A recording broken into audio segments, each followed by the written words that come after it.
Pemirsa, demo mahasiswa berujung bentrok dengan polisi terjadi di Bangkalan, Jawa Timur.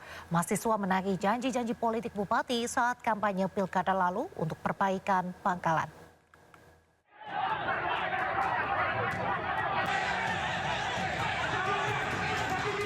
Masa dari Himpunan Mahasiswa Islam atau HMI Cabang Bangkalan terlibat kericuhan dengan polisi dan Satpol PP. Kericuhan terjadi saat para aktivis HMI ini menerobos masuk ke halaman Pemkab Bangkalan, namun setelah lama berorasi, tak ada pejabat Pemkab yang menemui mereka. Air dari water cannon pun disemprotkan polisi untuk meredam kericuhan. Massa yang agresif dan bersikeras masuk ke dalam kantor Pemkab dapat dicegah petugas. Dalam orasinya, mahasiswa menagih janji-janji politik Bupati Bangkalan yang disampaikan saat pilkada tahun 2024 lalu. Mulai dari perbaikan infrastruktur hingga persoalan dan pengelolaan sampah. Menjalankan pemerintahan yang baik. Bagaimana kemudian menata kelola Kabupaten Bangkalan ini dengan baik. Mulai dari sistem pelayanan publik sampai persoalan sampah yang belum selesai sampai hari ini, Bapak. Mahasiswa pun menyatakan pihaknya akan mengawal poin-poin tuntutan mereka demi perbaikan Bangkalan. Dari Bangkalan, Jawa Timur, Taufik Syahrawi, iNews melaporkan. Pemirsa, penyerahan SK Menteri Kebudayaan di Keraton Solo diwarnai keributan. Salah satu kerabat Keraton Solo mengajukan keberatan atas SK dari Menteri Kebudayaan tersebut.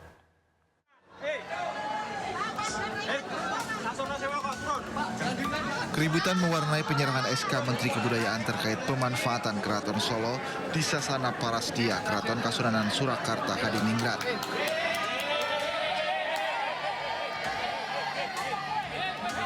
Keributan berawal saat adanya interupsi kerabat Keraton Solo GKR Panembahan Timur Rumbai-Rumbai.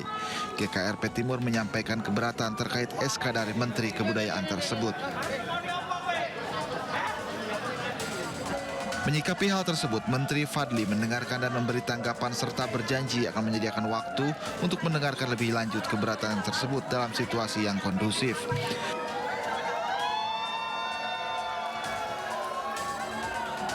Meski demikian, sempat terjadi keributan dan acara terhenti.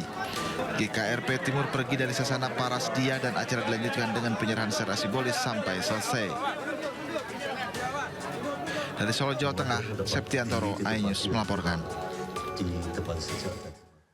KPK menangkap Bupati Pati Sudewo dalam operasi tangkap tangan di Pati, Jawa Tengah. Bupati Sudewo ditangkap di Pati, Jawa Tengah dalam operasi tangkap tangan KPK. Menurut KPK, Sudewo telah diperiksa secara intensif di Polres Kudus. KPK belum memberikan keterangan lanjutan terkait penangkapan Bupati Sudewo, termasuk kasus yang menjerat Sudewo. Sebelumnya, Bupati Sudewo didemo ribuan warga Pati akibat menaikkan PBB hingga 250%. Sudewo juga pernah diperiksa KPK dalam kasus dugaan proyek pembangunan jalur kereta api.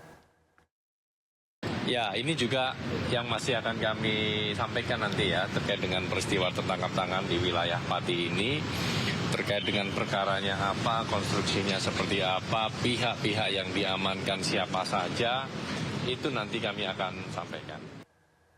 Wali Kota Madiun dan sejumlah pihak juga terjaring operasi tangkap tangan KPK. Sejumlah pejabat Kota Madiun turut diamankan, sempat menjalani pemeriksaan oleh penyidik KPK di ruang Satreskrim Polres Madiun. Wali Kota Madiun terjaring operasi tangkap tangan KPK diduga terkait dengan dana CSR dan fee proyek pembangunan di Kota Madiun. Usai menjalani pemeriksaan di Mapolres Madiun, Wali Kota Madiun dan sejumlah pihak dibawa ke gedung KPK Jakarta. Pak Wali.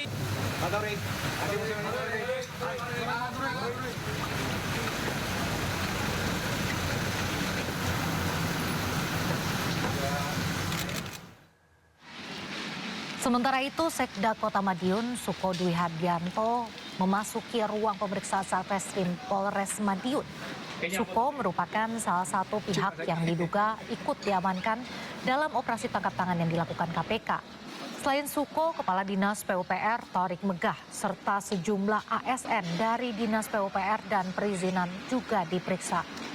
Operasi tangkap tangan ini diduga berkaitan dengan dana CSR dan fee proyek pembangunan di Kota Madiun.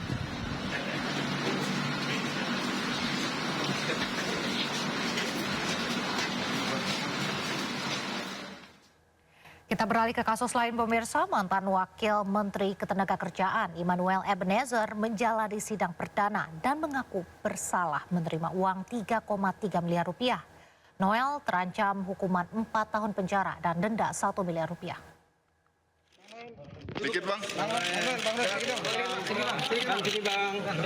Mantan Wakil Menteri Ketenagakerjaan Immanuel Ebenezer menjalani sidang perdana dengan agenda pembacaan dakwaan di Pengadilan Tipikor Jakarta Pusat.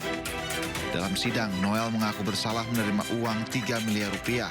Noel juga mengatakan akan bertanggung jawab atas perbuatan yang ia lakukan. Penuntut umumnya juga luar biasa. Pokoknya secara prinsip kita menghargai hukum yang sudah berlaku. Gitu. Apalagi ini perbuatan saya kan, saya akui saya bersalah. Nah ini kita harus berani bertanggung jawab terhadap perbuatan yang saya lakukan. Dalam sidang perdana ini Noel menerima surat dari anaknya. Menurut Noel, surat itulah yang menguatkan dirinya saat menjalani proses hukum. Tulisannya lop gitu. Aku bakal kangen ayah. Maaf ya aku jarang nulis surat. Kadang aku kelupaan sama kecapean habis pulang sekolah atau langsung tidur. Aku selalu doain yang terbaik buat ayah. Jaksa KPK mendakwa Noel melakukan pemerasan pengurusan sertifikasi K3 bersama sejumlah ASN Kemnaker dengan menerima uang 3,3 miliar rupiah dan sepeda motor Ducati Scrambler. Akibat perbuatannya, Noel terancam minimal 4 tahun penjara dan maksimal seumur hidup, sementara denda paling banyak 1 miliar rupiah. Tim Liputan iNews melaporkan. Presiden Prabowo Subianto bertolak menuju Inggris dan Swiss untuk menghadiri sejumlah pertemuan. Sebelum bertolak ke Inggris dan Swiss, pada Minggu siang Presiden Prabowo mengadakan pertemuan dengan Wakil Ketua DPR RI Sufmi Dasko Ahmad terkait laporan perkembangan informasi terkini. Di London, Inggris, Presiden akan bertemu dengan Perdana Menteri Inggris Keir Starmer untuk membahas kesepakatan dalam beberapa kerjasama strategis dalam bidang ekonomi dan juga maritim. Selanjutnya, Presiden Prabowo akan mengadakan pertemuan dengan Raja Charles III. Sementara di Davos, Swiss, Prabowo akan menyampaikan pidato kunci di World Economic Forum.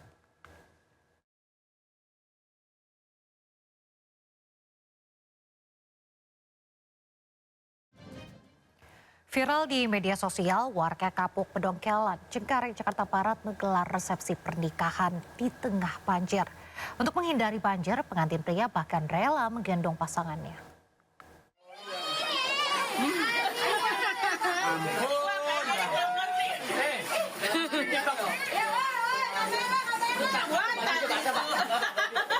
Iya, bajunya tuh bawahnya. Sepasang kekasih melaksanakan resepsi pernikahan di tengah banjir di Jalan Kapuk Pendongkelan, Cengkareng, Jakarta Barat. Untuk menghindari genangan air, pengantin pria bahkan rela menggendong pasangannya ke panggung resepsi. Aksi ini pun viral di media sosial.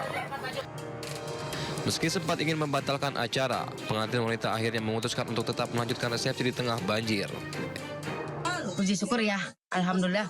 Tapi saya sempat putus asa juga.